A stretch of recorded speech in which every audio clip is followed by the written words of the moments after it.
The country's affairs is a small issue.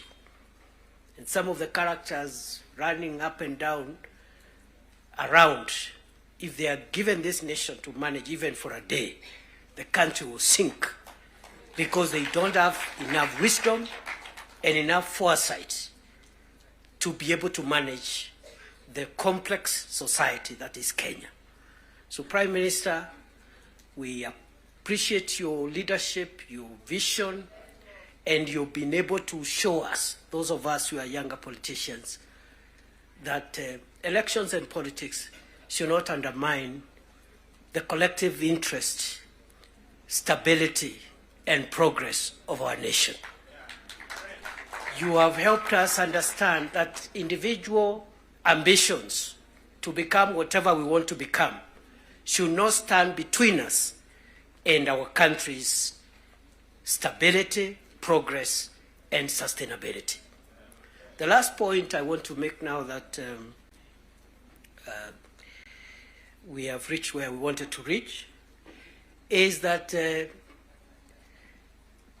again, just to emphasize that I am happy to see again many political parties whose leadership is here, but although the NADCO and the 10-point agenda was introduced by the two largest parties, UDN and ODM, we have other allies who have joined us from both sides. And what this means is that the country is generally and gradually forming the national consensus that we are looking for. And therefore, for me, the lesson I pick, even looking at the leadership that has spoken here, Stewart Matzayo from Kilifi, Owen Baya from Kilifi, Junaid Mohammed from Migori, Migori and other places, and myself. Those who have felt that perhaps they need space to show their leadership skills, yet they feel their background, their religion,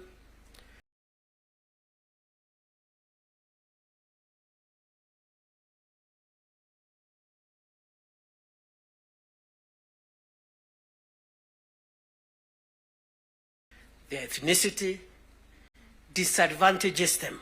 Perhaps in a large national party, to realize your dream, your potential, and your skills to be tapped than other national party, to realize your dream, your potential, and your skills to be tapped than otherwise. And therefore, going forward, as we form coalitions and build our respective parties, let us look towards building national parties as opposed to sectarian parties.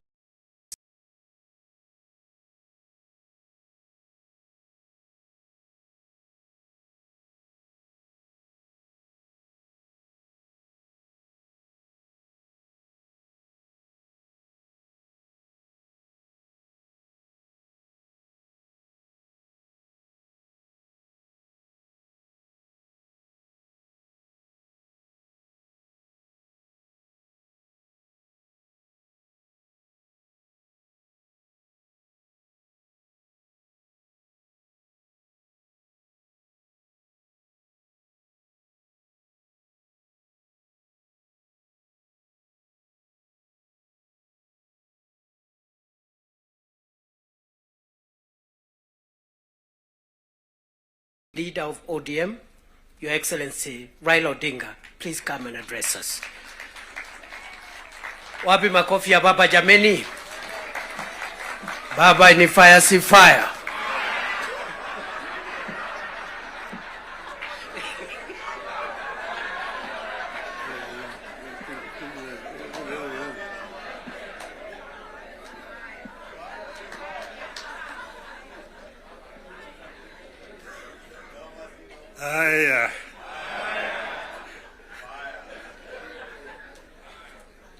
Mr. President, Deputy President, Honorable members of parliament, hamjambo. Hamjambo tena. Hey, I think I see almost a full house. Senators and members of the National Assembly. Thank you very much. I'm very happy to be here this morning to see you. I want to say that I'm charged, but I'm not scared.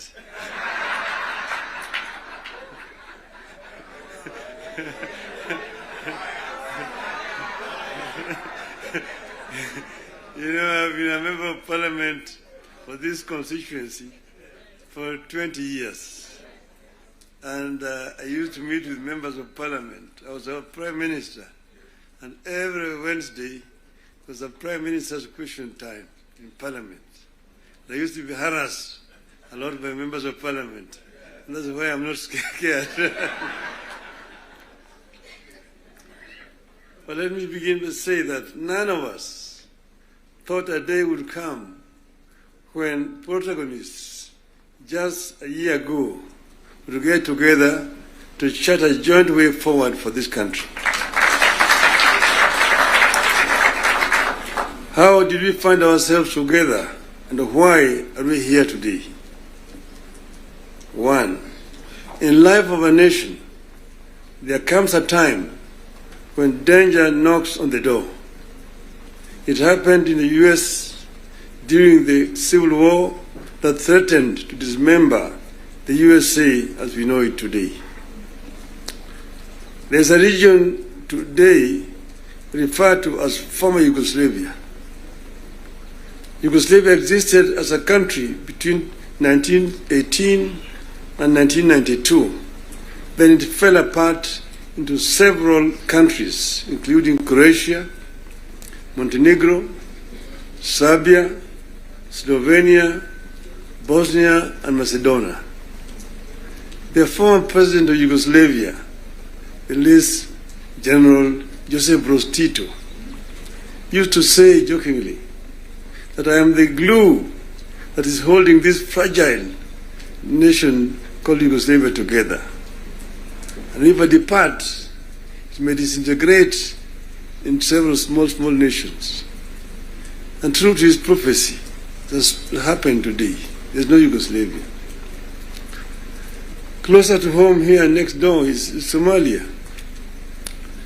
In 1991, we were here when Siad Barre was forced to run out into exile where he died. Look at Somalia today. So there are several examples that exist around the world. As leaders, we are supposed to scan the horizon, spot the danger, and act to subvert that danger. In 2024, that last year, we understood that the dark clouds that were gathering over Kenya could have been exciting, but they could also mark the end of Kenya. We decided that it is better to have an imperfect country that is struggling to mend its ways than to have a collapsed one.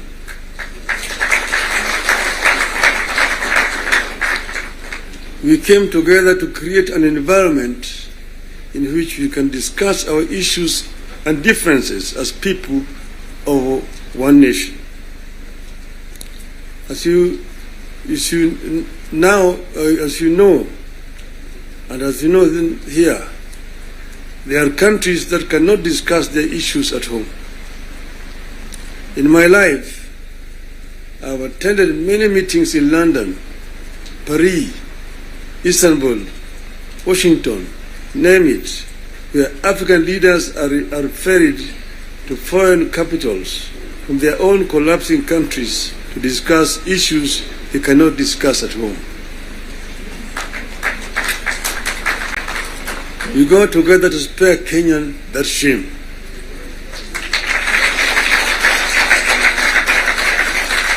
Our object was and remains one, as one U.S. Senator called it, our country, our whole country, and nothing but our country. having stabilized the nation, how have we performed in the intervening period? How do we do better? How do we move forward in a way that respects the people of Kenya and that shows that we are alive to the circumstances that triggered our coming together and that we are acting on them? That is our object today. And that's why we are here today. We met and decided that we needed to have, for the first time, a joint parliamentary group meeting, where we could now discuss with our members of parliament. It's over 2 months ago, an opportunity to discuss in this very same place here with the members of the executive. They came here and actually came with the blueprint of the performance, what they had done up to that time, and what they were intended to continue doing going forward. And I was very candid with them in my discussions with them. And I told them where I thought they were not doing right and what I thought they should be doing rightly. So as always, I'm always very candid indeed. Today I'm meeting the members of the legislature. As you know, we have got 3 very important institutions: the executive, legislature, the judiciary. And I'm hoping that in not very far away from today, I will have opportunity to talk to the judiciary as well. So I'm going to be very candid with you people. to talk to you as a former member of parliament. Yes, the leader, Gimani Chungwa, referred to the constitution and told me the issues like NGF and and Senate oversight in the counties is in the constitution. I want him to cite to me the section of that constitution that he's referring to. Because as you know, I was very involved with the constitution, making constitution of this country. And at another time, I would want to bring Professor Yashpal Gai, who was the leader of that constitution making. And we went through very many issues. We had committees in the Bomas of Kenya dealing with various segments of that constitution. The executive was one. Legislature is another one. Judiciary is another one. Devolution, another committee.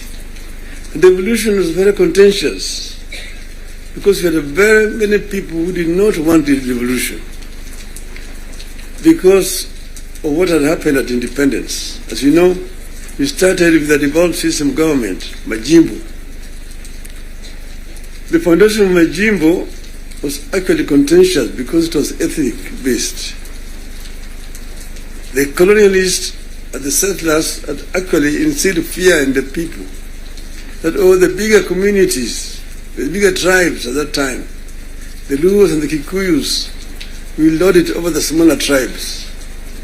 And the smaller tribes need to safeguard themselves by creating regions and powers so that they can be able to be protected.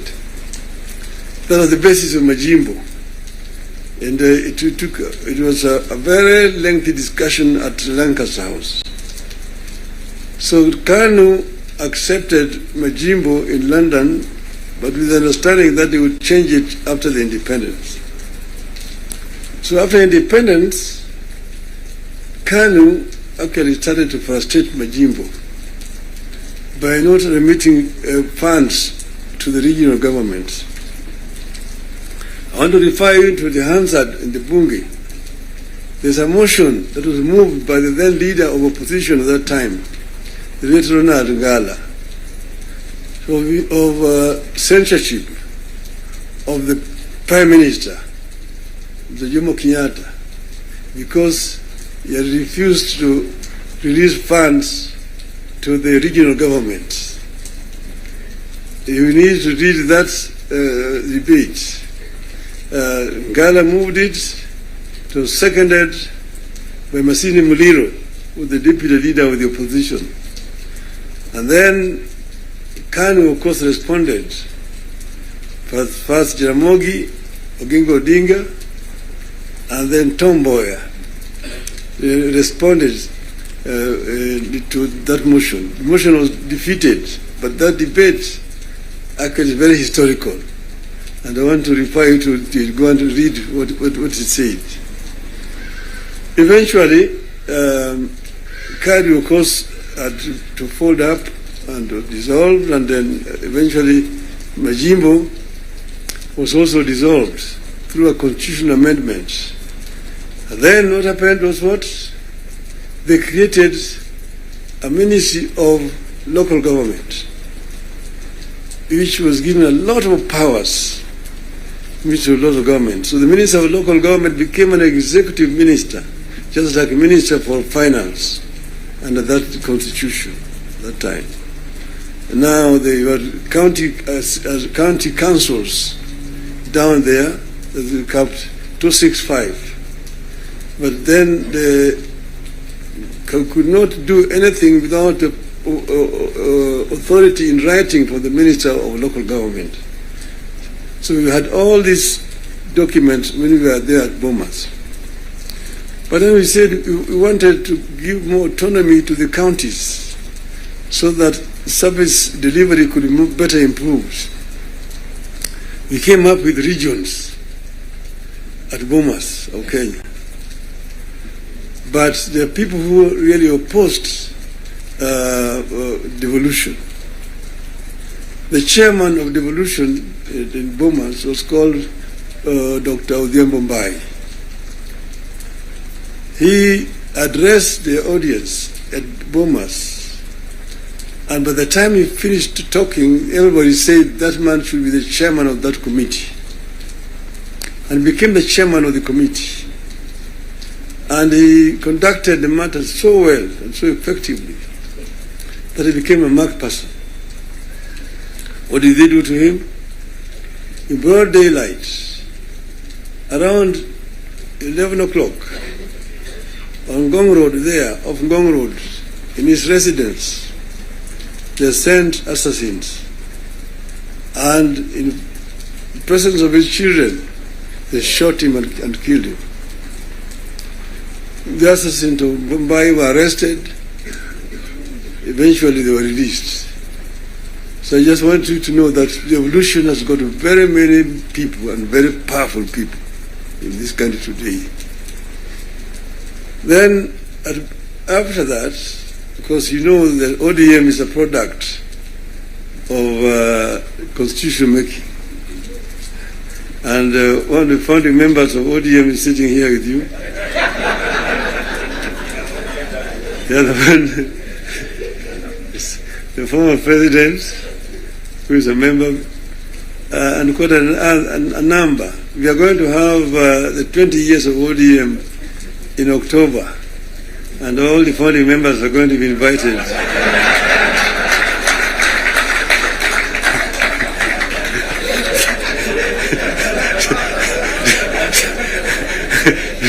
To come and attend.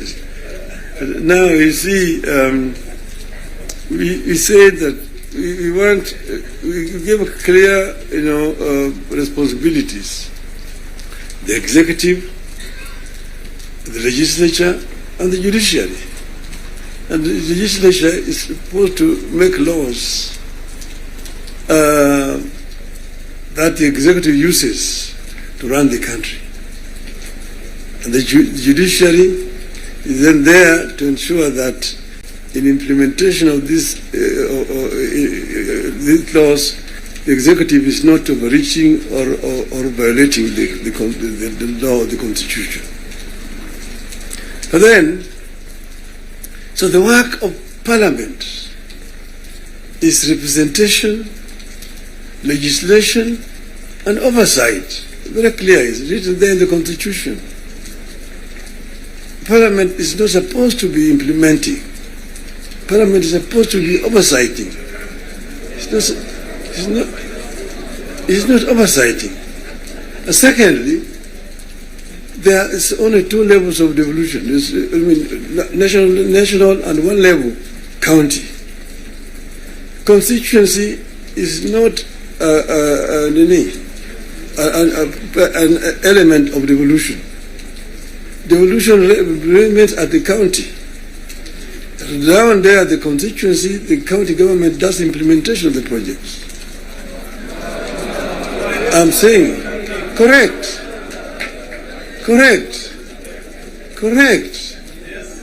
Down at the constituency, it's the county government. By the national government is supposed to do national projects, and we go down there. And there are functions which are clearly been assigned. Functions which have been clearly been assigned to the national government. I will tell you, your legislatures, and a very famous English politician said that I may not agree with what you have to say, but I shall defend unto death your right to say it. So listen to me. Let me say it. And then you'll have a chance to come and respond. So I'm telling you, I know that sometimes the truth is very bitter. I was there, and we discussed with the Karue when he was moving around to bring the CDF. The CDF was brought because of circumstances that were prevailing at that time. In those days, with a centralized system of government, there were very little resources which are going down to the counties. And that's the reason why the Harambee became the major ways of mobilizing resources. Sometimes you find nearly 100 cards in your desk for Harambees here and there. Whenever the president moved around, you'll go around to counties, to the districts. And then we'll be addressing people. People will come up to tell them their problems. Mtukufu Rais, hapa kwetu barabara ni mbaya sana, haipitiki, mvua ikinyesha kuna matope, barabara haipitiki. Mtukufu Rais, hapa kwetu shule yetu hapa, juzi mvua ilinyesha na upepo kaja katoa paa, watoto sasa wanasoma chini ya mti hapa. Mtukufu Rais, hapa kwetu hakuna maji. Mtukufu Rais, hatuna stima na kadhalika. When he stand to respond, to say, nyinyi mnasema barabara ni mbaya, mnasema hospitali hakuna dawa, mnasema upepo imechukua paa ya nyumba. Mjumbe wenu anafanya nini? Yeye anapiga tu kelele kule bunge, anapiga tu kelele kwa bunge, hajali mambo ya maendeleo kwake. Kwa hiyo mimi nitatumia mtu kuja kufanya harambee, lakini leo mimi nitatoa pesa ya kujenga hiyo shule, kujenga hiyo nyumba, nitatoa pesa na kadhalika. That was the end of it. So the MP was the one who was being blamed for the failure of the national government to do certain things in their constituency. And that's the reason why we came up with the idea of CDF. That was that time. Exactly that time. But then the constituency is now falls under the devolved government, which is being led by the governors. So constituency is not a devolved unit. And members of parliament themselves should not be involved in development, because they're supposed to be oversighting. They're supposed to be oversighting. If you have yourself being involved in construction of roads, building of schools, building hospitals, who is going to oversight you? Who is oversighting you? So, Mr. President, I hold very clearly that these MPs know that they should not have any business in trying to implement projects in their constituency. Implementation of projects should be left to the county government. Secondly, the oversight, the national parliament oversight the national government, whether it is the National Assembly or the Senate. Oversighting of governors, the responsibility of MCAs, members of the county assembly, not the senators. It's not the responsibility of the Senate to oversight. Senate wasting time of governors to come and answer questions about roads in the counties. And thirdly, the issue of extortion. The issues of extortion. The issues of extortion. Majority Leader, you talked of, you didn't talk of extortion, you talked of lobbying. Lobbying is okay. In the US, you've got lobby firms which have formed to lobby the members of the Congress. They come to lobby, they're known, they're officially registered as lobbyists. They come to lobby the members of parliament. But lobbying is a different thing from extortion. From extortion. That you have a member, every committee has got a member who is how do you call him? Welfare Bungi is giving a very, very image of Parliament, that members of Parliament should not be soliciting funds from because you see, listen to me, you know, the environment that we are creating here in this country is very, very hostile to investments. Foreign investors who come to the country bring their resources in the country to invest it here.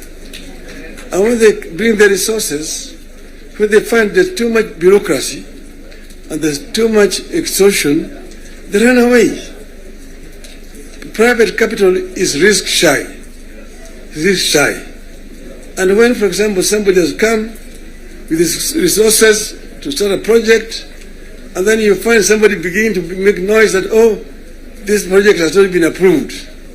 This project has not been approved. Or this project is being corruptly implemented. They run away. And delaying of the projects. And you find a situation where members of parliament inviting parastatals and so on, and even purporting to be cancelling projects that have been signed. That is the work of the executive, not the work of the legislature. So legislature should not be competing with the executive in terms of implementation of projects. Allow the executive to implement and just correct them when they go wrong. That's the country will develop. Create a healthy environment for implementation of projects in the country. Then this country will develop. I know I'm being too honest with you people. And I know that the facts, the truth sometimes is so painful, but I think it is important to say this to honorable members of parliament. Thank you very much. May I now invite my brother to come and address you people.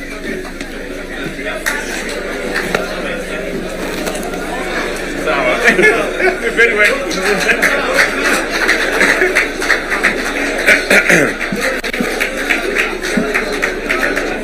Thank you very much, the Right Honorable Prime Minister Raila Odinga. Ladies and gentlemen, let's take our seats. Thank you very much.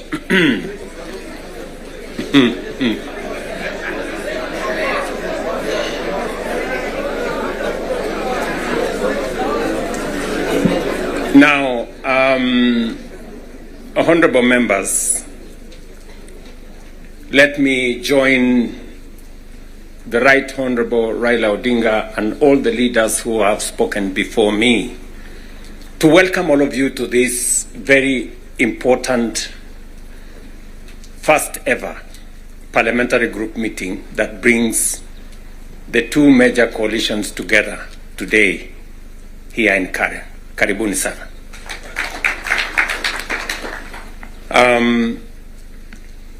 The Right Honorable Raila Odinga has given us the context of why we are meeting here.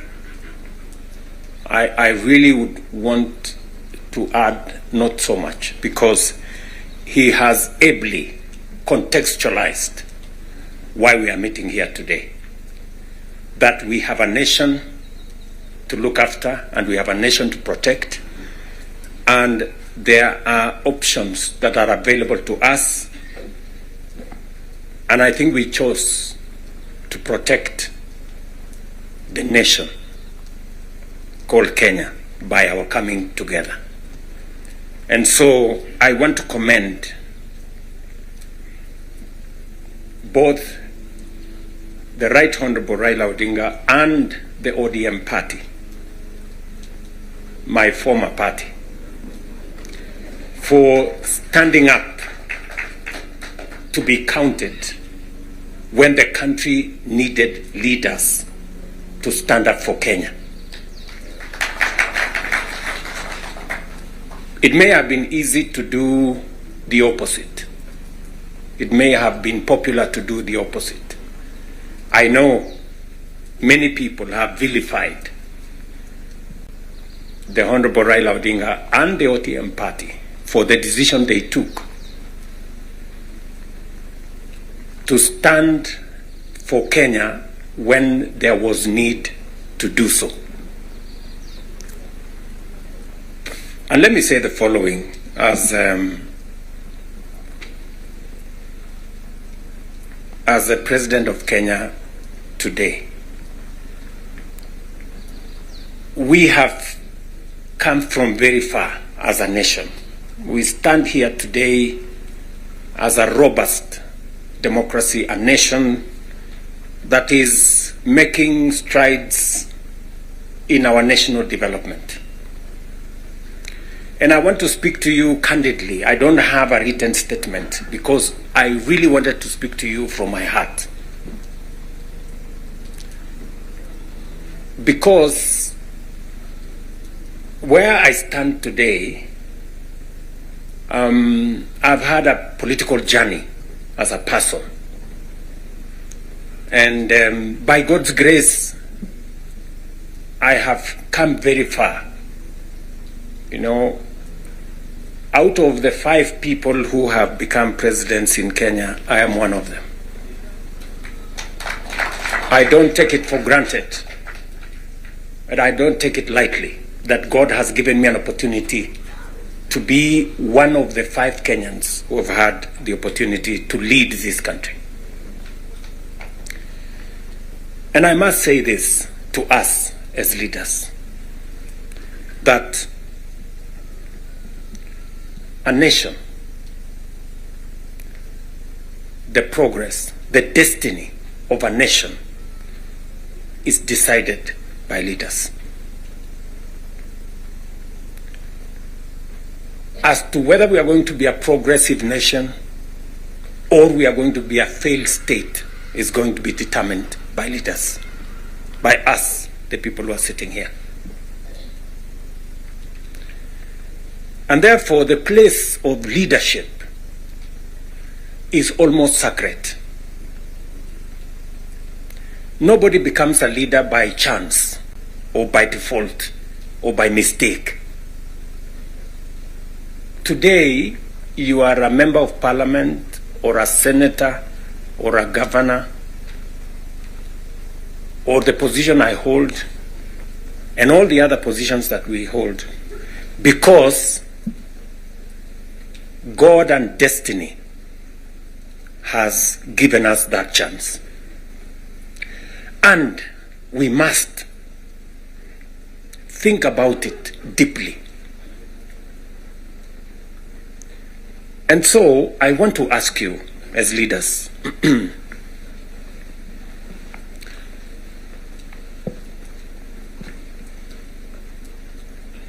the Honorable Prime Minister has given us a history of countries.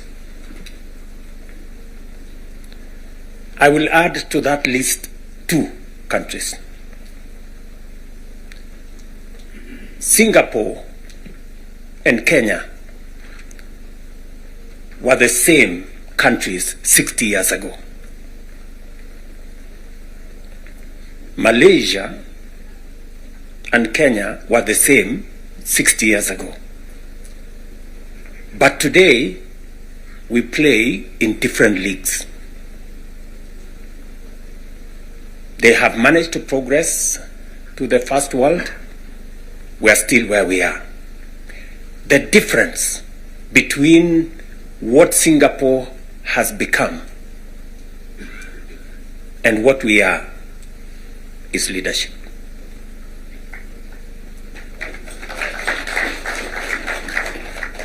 And that is the place, ladies and gentlemen, we occupy today. So that you understand the importance, the sacred position you hold as a leader. Sometimes people want to ask, how do people who live in different houses, they have their own lives to pursue, but they wake up one morning on an election day and they go one after the other to 10,000, to 20,000, to 50,000 and elect you? You are not special. But it is a moment that God has given us as leaders. And therefore, we must do whatever we are doing, knowing very well that we have a heavy, almost sacred responsibility to the people we lead and to the nation of Kenya.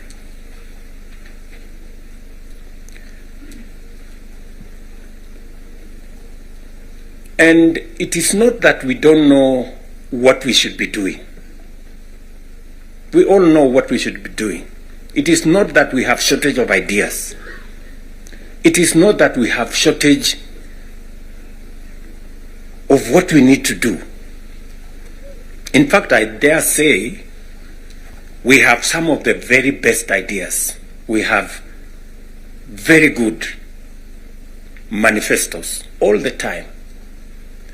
And in fact, if you look at, and I keep referring to this, if you look at the manifesto of Kenya Kwanza and the manifesto of Azimio, the difference is hardly 20-30%, 70%. We share what we think should be fixed in Kenya. But politics somehow has taken our country hostage, that we cannot do what we all know we should do.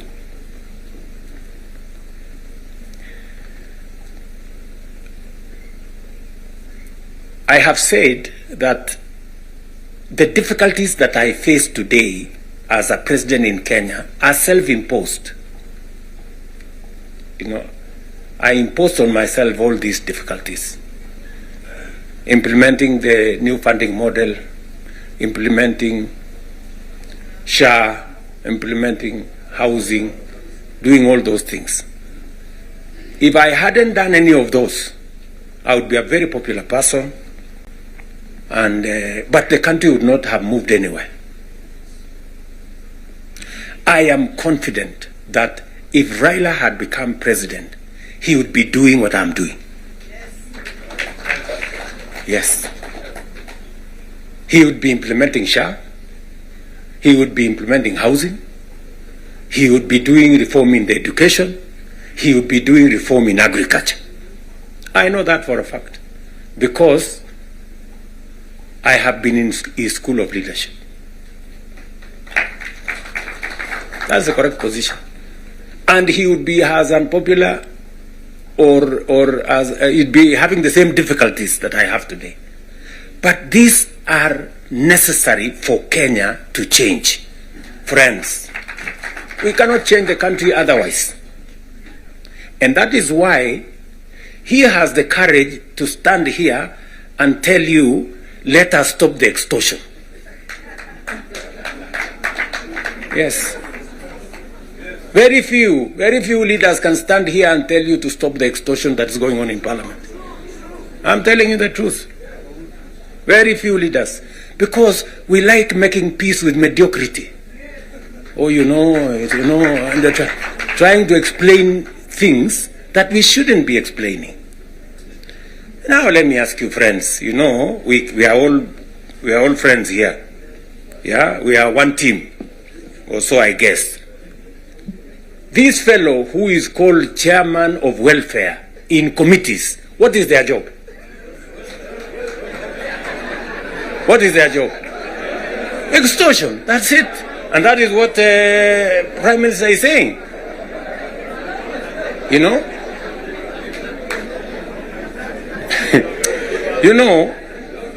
What is Sokohuru? What is Sokohuru? Tell me, what is, you know Sokohuru?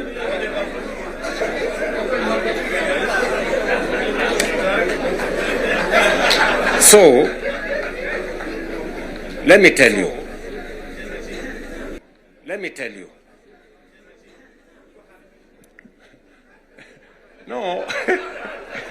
No, you see, and this is the same problem that we face. This is the same problem that we face. Because, look, for example, we passed the law that we all know, friends, we all know the problems we go through with fundraisings for people who have hospital bills. All of us. In your phones, you have WhatsApp groups. So-and-so has this condition, so-and-so has this condition, to contribute here. True or not true?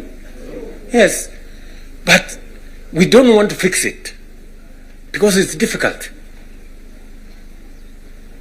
But I must commend you. I must commend the members of National Assembly and Senate, because you took the courage and passed the bills that today is beginning to solve the problem of health in Kenya. It may not happen instantly, but all of you can now see that there is a possibility that we can sort out the challenge of health and health delivery in Kenya. But because we had to be bold, we had to be bold and make the necessary decisions.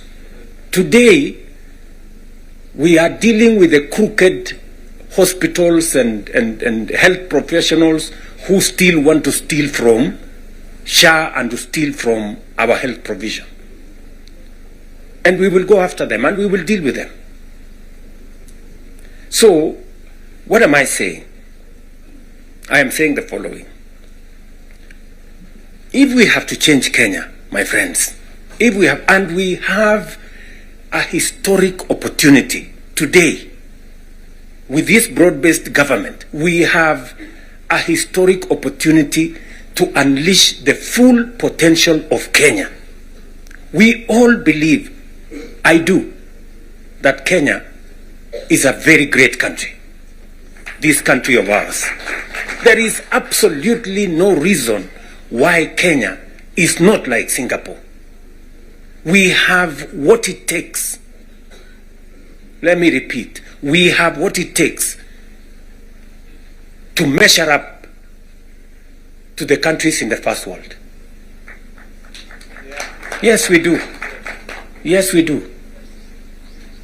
But we are playing in the wrong league because leadership, me and you, are refusing to stand up to what this country needs. I really want to persuade you guys. I really want to persuade you friends. Yeah? This is not about William Ruto. I am here today, I will not be there tomorrow. This is not about Raila Odinga. Right? It's about the country called Kenya, where today we have the privilege to be the leaders, to be the decision makers, to decide which way Kenya. It is us who are seated here. It is us.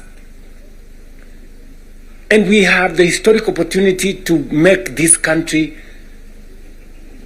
what we have always wanted it to be, but it has not been. As I have said,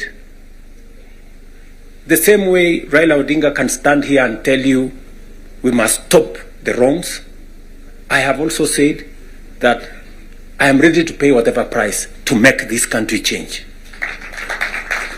Yes, we must change this nation. And we can do it. Look,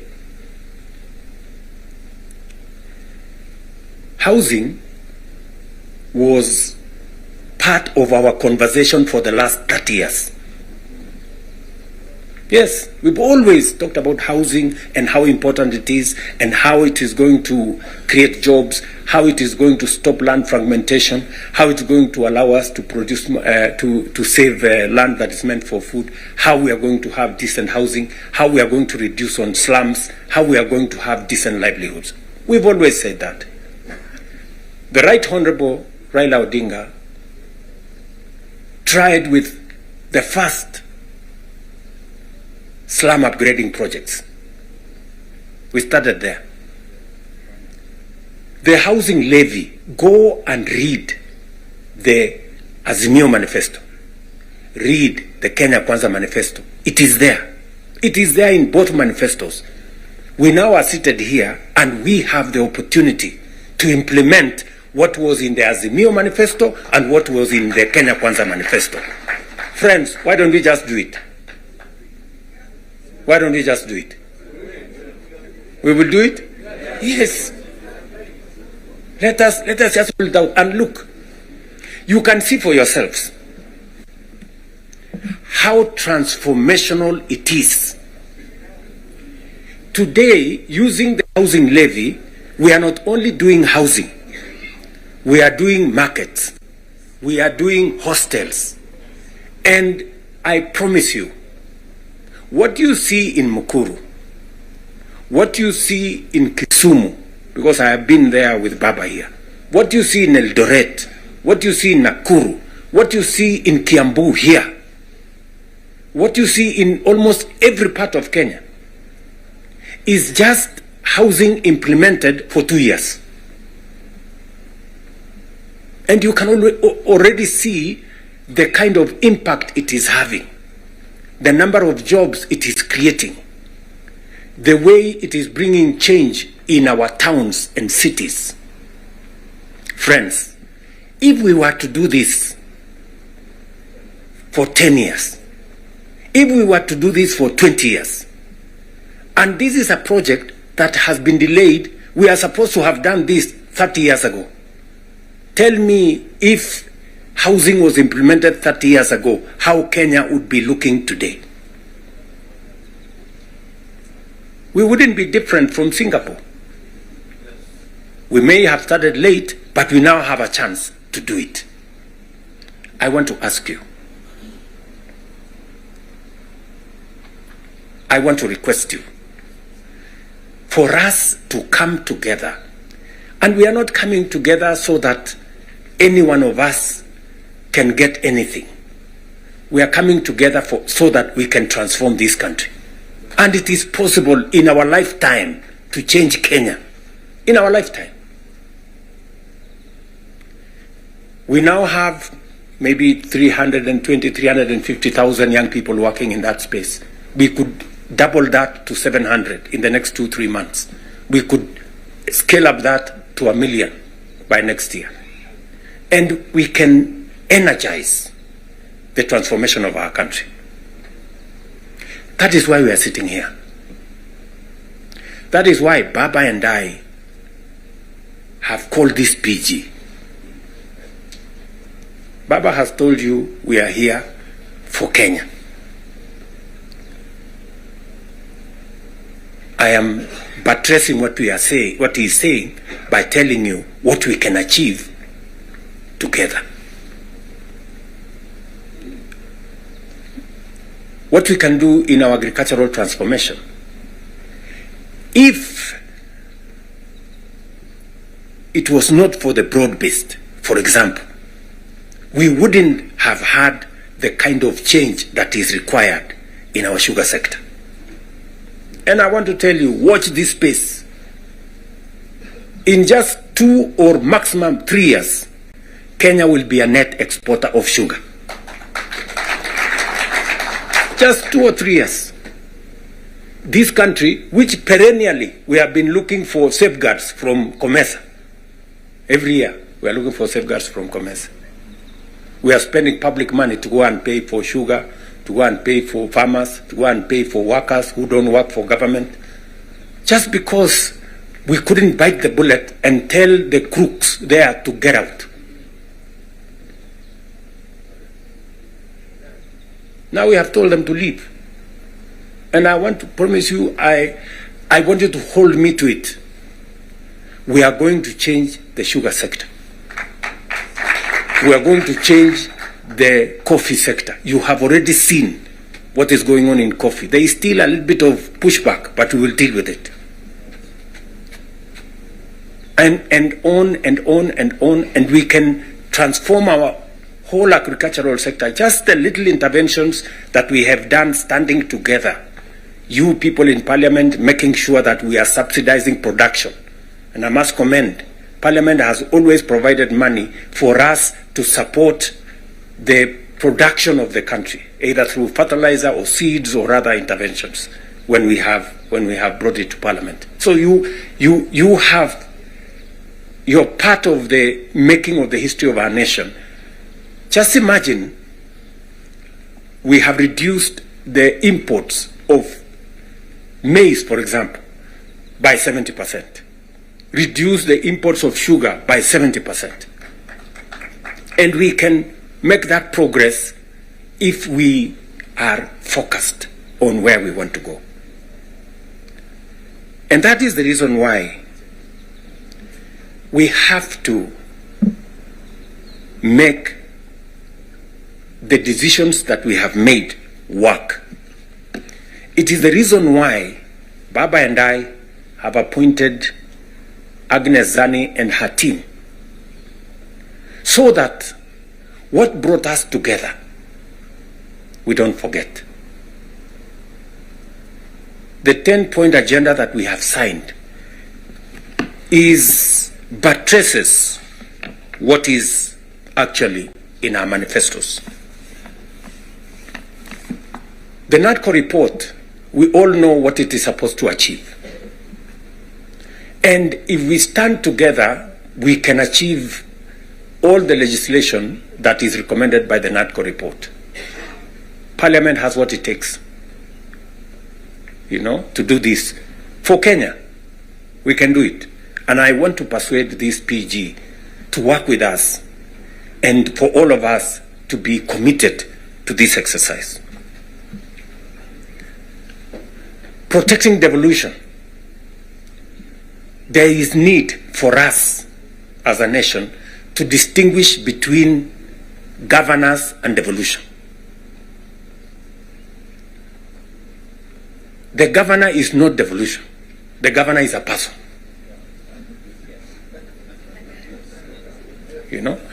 Devolution is about the people. It is not about the governor. And we can deal with the governor without disrupting devolution, if there is need to. But what is sacrosanct, what is constitutional, is that we must get local people, development, to be at a local level as much as is practically possible. I agree with the Right Honorable Raila Odinga, because I was in Parliament when NGCDF was passed. And the principle was right, because there wasn't any meaningful resources getting to the grassroots. And the big push for devolution in the constitution-making process was 3 principles: making sure that resources get to the grassroots, making sure that there is representation at the grassroots, and making sure that accountability is also at the grassroots. So we need a conversation. You know, there are legitimate concerns on how resources are being spent at the counties. There is. We cannot also run away. There is legitimate concern. Let me ask, for example, the latest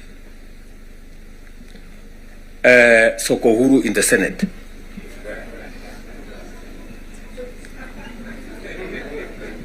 Because you have to accept, you know, by virtue of the position I hold today, I am a consumer of raw intelligence. I know what's going on. Where does somebody find 150 million? Where? Huh?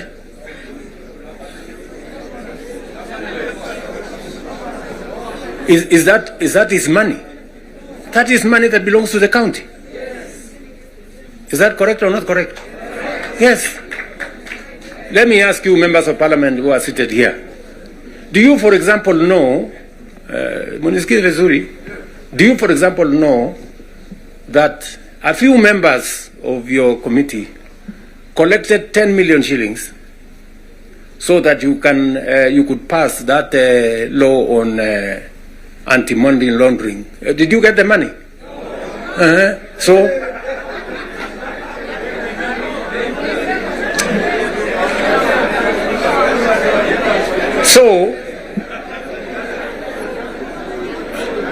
going forward, si tunataka tukubaliane, si we are one team. Yes, there are people who are destroying the credibility of parliament. And they are collecting money in the name of parliament. And some of the time, or most of the time, that money never gets to parliament, it gets to a few people. We are not going to shame them. We are going to arrest them. Yes.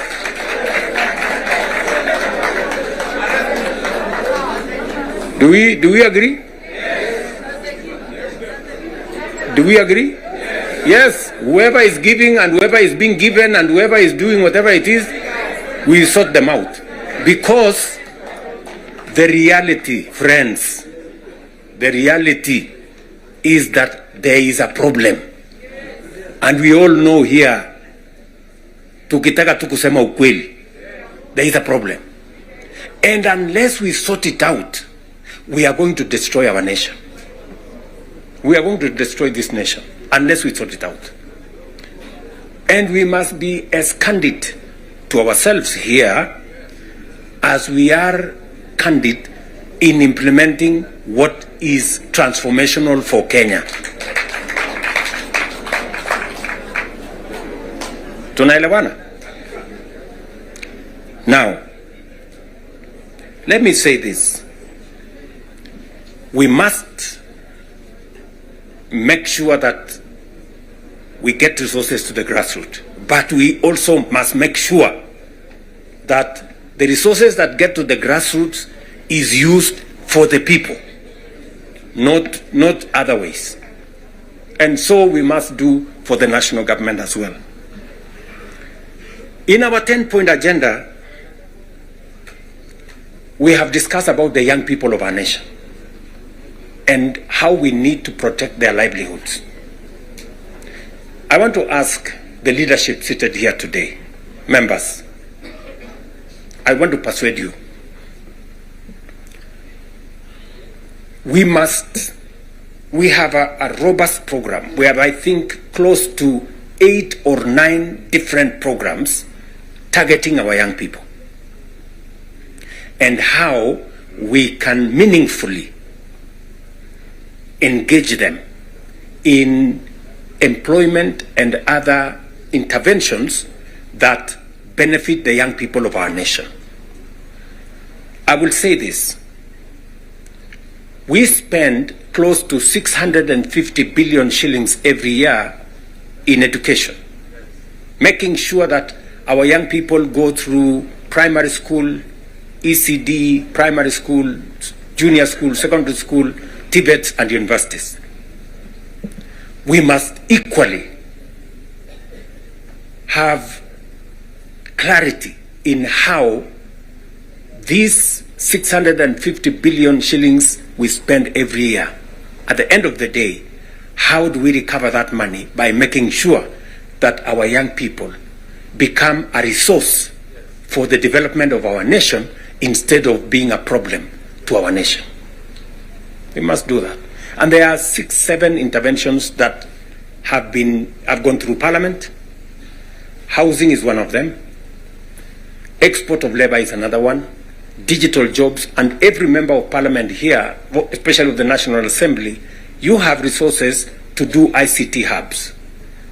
I remember discussing with Sirma there, chairman of NGCDF. I remember discussing with Kiarie, the chairman of ICT.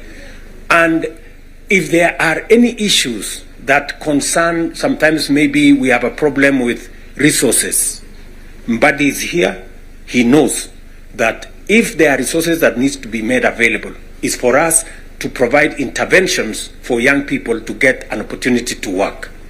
You know very well that we can create hundreds of thousands of jobs in the digital space. You are aware of what we are doing in Nyota. You are aware of what we are doing in KJet. And if you don't, we should be able to explain to you so that you become part of the people, because you speak to hundreds of thousands of people every weekend, every day, as you go about your responsibilities, how they can tap into these opportunities and create livelihoods for the young people of our country so that they too can make a contribution towards making Kenya what we all want it to be. And I can continue, on all the other aspects that we have worked on. We agreed that we must have a conversation on national debt because it has the potential to threaten our development. It is the reason why my good friend Mbadi and I have been in many different places, and we have done the most that we could to contain the issue of debt. We have gone out of our way to look for alternative sources of funding so that we don't always go to borrow. We have gone the route of securitization. We've gone the route of private-public partnerships. You know very well that we will be starting the construction of the road all the way to Mau Summit from here, Ironi. We are not going to be spending any debt money from government. The road is going to be built on private-public partnership. You know very well that we are going to begin the railway going all the way from Naivasha to Kisumu all the way to Malaba. We are not going to be spending money from debt like we did with the first section of the railway. We are going to be using public-private partnership to do that road, and many others that we have. We are thinking outside the box so that we can craft alternative mechanisms of delivering on public infrastructure or public goods without necessarily endangering the country with national debt. So we are working at it. It is part of the recommendation of the 10-point agenda that we must deal with. And we are seized with that matter. We will be giving, Mbadi and company will be giving a report to Zani's committee on what practical steps are we making to respond to the issues in the 10-point agenda. What are we doing about the young people? We will be able to tells and the PG. And the PG should be there to monitor what we are doing so that we not only do it for us, but we also do it for the people that we represent. And finally, because I do not want to belabor the point, I said we have a historic opportunity. It is not always that protagonists come together to look at the greater interests of the country. But God has given us this opportunity. And I must commend Baba here, because very few leaders have the courage and the mettle to withstand criticism and stand for the nation. Very few people. Very few people. Many people look for what is convenient, what is popular, even if it is wrong, and they want to pander to it. But when a nation's destiny is at stake, you need statesmen, you need people who have the courage to put Kenya first and everything else secondary. So, what am I saying in conclusion? I am saying Zani and team have a job to do.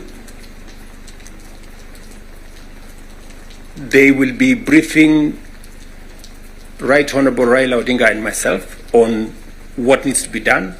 We will be able then to guide what will be happening, what the executive need to do, what the legislature, the role the legislature need to play, and the role others may need to play. And as we do that, we will need another opportunity to be granular. Today was the first occasion for us to deal with this. But down the road, we need to bring the members of the executive, at least the ministers, to come so that we can have a meeting of minds between the executive and the legislature on matters that are of national importance. Further down the road, we may need that engagement. Maybe not in a sitting like this. Maybe we can organize a retreat for 2 or 3 days so that the questions I see members of parliament asking on some of the programs, we can fully understand the import of the programs we are running, what they are meant to achieve, the transformation that is supposed to happen, and how we position ourselves to make sure that we provide the push necessary for that transformation to happen. Again, focusing on the greater picture, the bigger picture of our nation.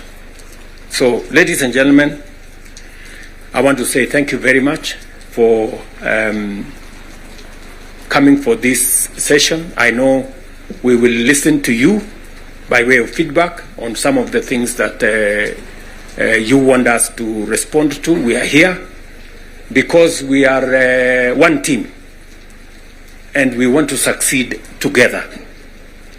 And we want to make sure that none of us is left behind. Are we together? So, mimi nimesema asante sana. If there are any questions directed to me, I will be willing and ready to answer.